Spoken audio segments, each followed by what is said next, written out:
రాష్ట్రాన్ని శాంతి భద్రతలతో ధర్మంగా నడపాల్సినటువంటి పాలకులు ఈ రకంగా ప్రజల మధ్య విద్వేషాలను రెచ్చగొట్టి ఆందోళనలు రెచ్చగొట్టి లా అండ్ ఆర్డర్ దెబ్బతినే పరిస్థితిలోకి బ్యానర్లు కట్టించడం ఊరు ఆర్గనైజ్డ్గా అసలు 111 కేసు సెక్షన్ బిఎన్ఎస్ఎస్ 111 ప్రకారం మిమ్మల్ని కదా కేసు కట్టాల్సింది, మిమ్మల్ని కాదా? మరి గొడవలు ఎందుకు స్టార్ట్ అయినాయి గుంటూరులో? మీరు తప్పుడుతనంగా బ్యానర్లు కట్టితే ఆ బ్యానర్ దగ్గరికి వెళ్ళి అంబటి రాంబాబు గారు ఈ బ్యానర్ తీయమని చెప్పాడు. 24 గంటలు టైం ఇస్తాం, ఇట్లాంటి తప్పుడు ప్రచారాలు తీయండి అని చెప్పొచ్చాడు. అదే ఎవడో నాలాంటి వాడితో అనుకోండి వెళ్ళి ఆయన పీక్కొస్తాం, ఏది జరిగితే జరిగింది అని చెప్పాను. ఇంత దుర్మార్గం ఏంటంటే, దురదృష్టం, ఈ రాష్ట్రానికి పట్టిన దరిద్రం ఏంటంటే, ఎక్కడ ఆ బ్యానర్ పెట్టిన తీసుకొచ్చి పోలీస్ స్టేషన్లో కూర్చోబెట్టాల్సినటువంటి మీరు ఆ బ్యానర్లకే మీరు కాపలా కాసే పరిస్థితిలో పోలీస్ వ్యవస్థని ఎంతమంది కాకి బట్టలు వేసుకున్నటువంటి కానిస్టేబుల్స్, ఎస్ఐలు, సిఐలు, డిఎస్పీలు మనస్సంపుకుని ఉద్యోగం చేస్తున్నారు, గతి లేక ఉద్యోగం చేస్తున్నారు. తెలీదా? పైనుంచి డీజీపీ చెప్తాడు, ఎస్పీలు చెప్తారు, సిపిలు చెప్తారు, డిఐజీలు చెప్తారు, ఐజీలు చెప్తారు. ఎదురు తిరగలేక ఈ పాపాలకన్నీ సహకరిస్తున్నారా లేదా? ఏం చేస్తారు? ఏమన్నా అంటే డిసిప్లినరీ యాక్షన్, క్రమశిక్షణ, ఉద్యోగం నుంచి పీకాయి. వాళ్ళు చదువుకుని అమ్మా నాన్న కష్టపడి చెమటోడ్చి రెక్క మొక్కలు చేసుకుని వాళ్ళని చదివించి పోలీసు ఉద్యోగస్తులుగా తయారు చేస్తే ఇవాళ మీరు ఎవరికో లొంగిపోయి లా అండ్ ఆర్డర్ను కూడా ఈ రకంగా దిగజారి చేస్తే ఎంత ఆత్మక్షోభ ఈ పోలీసులకి, కానిస్టేబుల్స్ కానీ, ఎస్ఐలకు కానీ, సిఐలకు కానీ, డిఎస్పీలకు కానీ ఎంత క్షోభ. అది క్షోభతో ఉద్యోగం చేస్తుంటారు వాళ్ళు. ఇది తప్పు కదా డీజీపీ గారు? ఇది ఈ రకంగా పోలీస్ వ్యవస్థని తయారు చేయటం ఏమైనా ధర్మమా మీకు? ఇది మీ అమ్మగారు నాన్నగారు కూడా ఎన్నో ఆశలతో మిమ్మల్ని ఐపీఎస్ ఆఫీసర్ చేసి ఉంటారు కదా.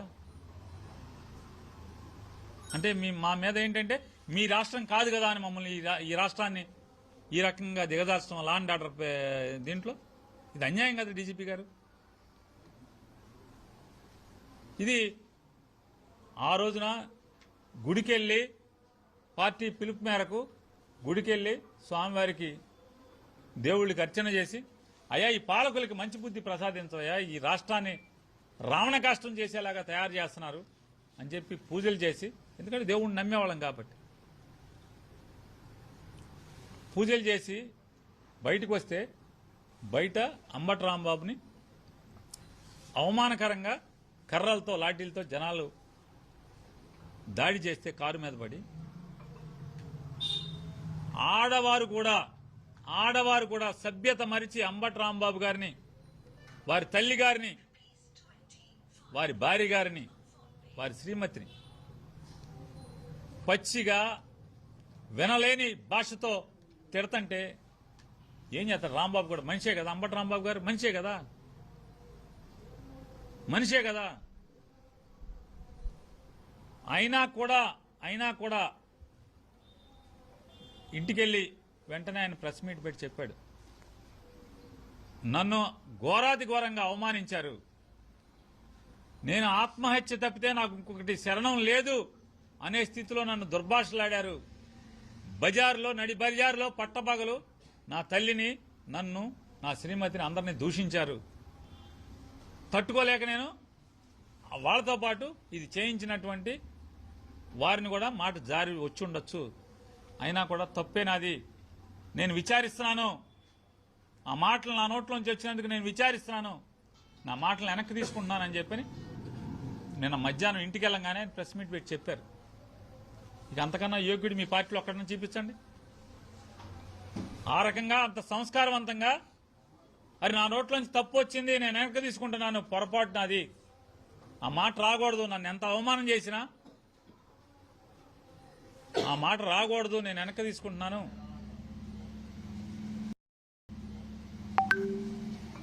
ఎవరిని అలా మాట్లాడకూడదు అని చెప్పని పొరపాటు అయిందని చెప్పినోడి కన్నా ఆ రకంగా పశ్చాత్తాపడినటువంటి ఒక్క తెలుగుదేశం నాయకుడు, ఒక్క జనసేన నాయకుడిని చూపించండి. మీరు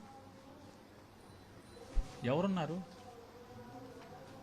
అరే హుందాగా ప్రవర్తించాడు అంబటి రాంబాబు అని మీరు అక్కడితో కాకుండా మీరు దాన్ని ఒక ఆర్గనైజ్డ్గా నారా చంద్రబాబు నాయుడు గారు లోకేష్ నాయుడు గారు ఇద్దరూ కలిసి ఆర్గనైజ్డ్గా పోలీసుల్ని అంటే మళ్ళీ ఎక్కడన్నా వైసీపీ వాళ్ళు తిరగబడి తంతారేమో అని చెప్పి తిరగబడతారేమో ఏముంది ఒక పోటు 4 పోట్లు పొడిస్తే ఏమన్నా సత్యంలో పోకుండా ఇంకో పోటు పొడవచ్చు కదా 4 చంపకాయలు వేస్తే ఇటు పారిపోయే లోపు శ్రోదా పడిపోయే లోపు ఇంకో చంపకాయ వేయచ్చు కదా లేకపోతే మీ చేతిలో కర్రలాక్కుని ఇంకోటి పాల్గొట్టచ్చు కదా కానీ మిమ్మల్ని కాపాడటం కోసం ఉన్నట్టుగా పోలీసుల్ని పక్కన పెట్టుకుని మీరు వచ్చి ఒక రాష్ట్ర పాలకుడిగా మీరు ఇది చేయడం ధర్మమా అని అడుగుతున్నాను. దేవుడి సాక్షిగా మీరు ప్రమాణం ఏం చేశారు?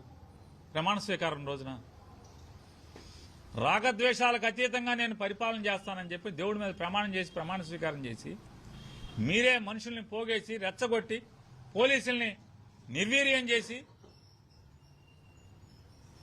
ఈ రకంగా మీరు చేయటం అనేది ధర్మబద్ధమా, రాజ్యాంగబద్ధమా, ప్రజాస్వామ్యబద్ధమా అని అడుగుతున్నాను. ఈ రాష్ట్రానికి చాలాసార్లు లోకేష్ నాయుడు గారు చెప్పారు, మా నాన్న బ్రాండ్ అండి, బ్రాండ్ అన్నాడు. అంటే మాకు అర్థం కాల, మా నాన్న బ్రాండ్ అంటాడు లోకేష్ గారు ఏంటని. ఏంటయా బ్రాండ్, లోకేష్ నాయుడు గారు బ్రాండ్ ఏంటాడంటే వీటన్నిటికీ బ్రాండ్. అప్రజాస్వామ్యానికి విలువలు లేకుండా రాజకీయాలు చేయటానికి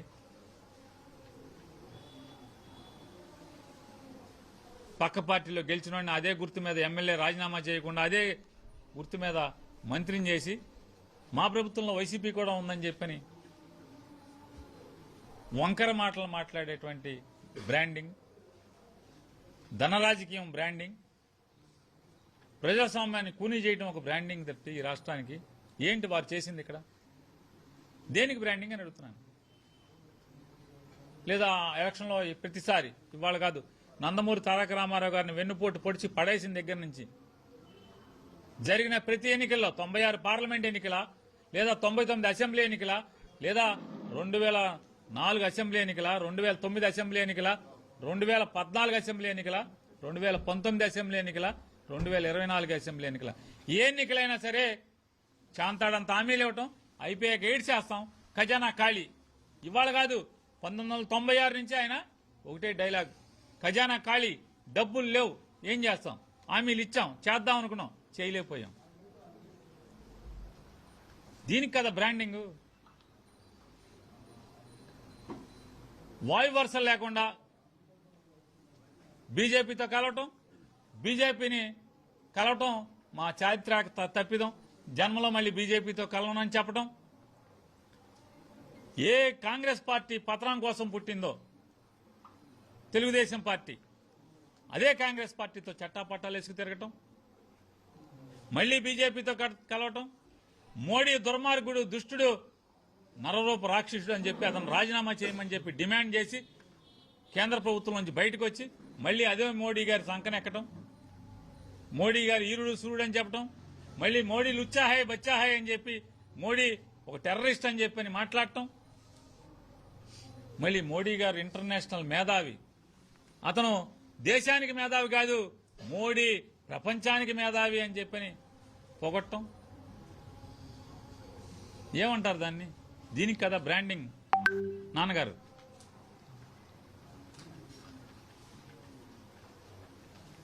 నారా చంద్రబాబు నాయుడు గారు, మీరు ప్రభుత్వాన్ని నడుపుతూ పోలీసుల్ని, వ్యవస్థని, కరుకుగా ఉండాల్సినటువంటి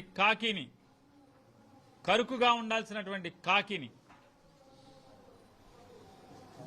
నిర్వీర్యం చేయటం ద్వారా ఈ వ్యవస్థకి ప్రమాదం, ఈ రాష్ట్రానికి ప్రమాదం. ఏదో ఒక రోజు మీకు కూడా ప్రమాదం అయ్యే పరిస్థితి వస్తుంది. ప్రమాదం అంటే రాజకీయంగా ఇంతకన్నా పెద్ద అవమానాలు పొందాల్సి వస్తుంది ఎవరైనా సరే. ఏ విత్తనం నాటితే అదే మొక్క మొలుస్తుందండి, అదే పళ్ళు కాస్తుంది. ఇన్ని తెలిసిన వాళ్ళు, ఇంత అనుభవం ఉన్నవాళ్ళు, 80 ఏళ్ల వయసులో 45 ఏళ్ల ఇండస్ట్రీతో,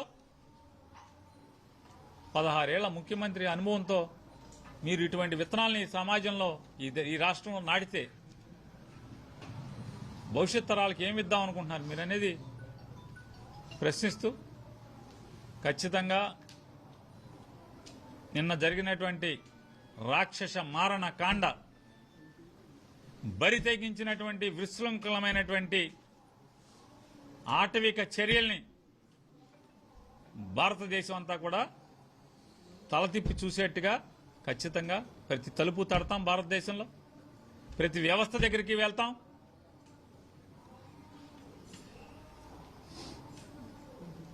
యాభై ఏళ్ల అనుభవం లేదా 16 ఏళ్ల ముఖ్యమంత్రిగా ఉన్నటువంటి నారా చంద్రబాబు నాయుడు గారు ఇంత ఆటవికంగా రాష్ట్రంలో పరిపాలిస్తున్నాడనేది ప్రపంచానికి చెప్తాం. శాంతియుతంగా ప్రజాస్వామ్యబద్ధంగా న్యాయసమ్మతంగా న్యాయస్థానాల్లో కూడా మేము పోరాటం చేస్తామని చెప్పని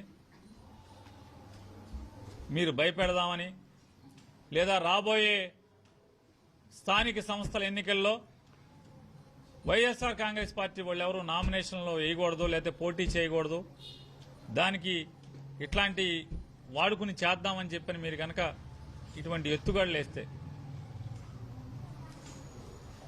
ఈ ఎత్తుగడలకి లొంగేవాడు కానీ తలొగ్గేవాడు కానీ వైఎస్ఆర్ కాంగ్రెస్ పార్టీలో ఎవరు ఉండరనేది మీకు చెప్తూ, మీరు ఇటువంటి రాజకీయ ఎత్తుగడలతో దిగజారినటువంటి రాజకీయ విలువలతో ఇటువంటి చేయటం వల్ల ఈ రాష్ట్రానికి అరిష్టం అనేది గుర్తుపెట్టుకోమని చెప్పని మరి డిమాండ్ చేస్తున్నాం.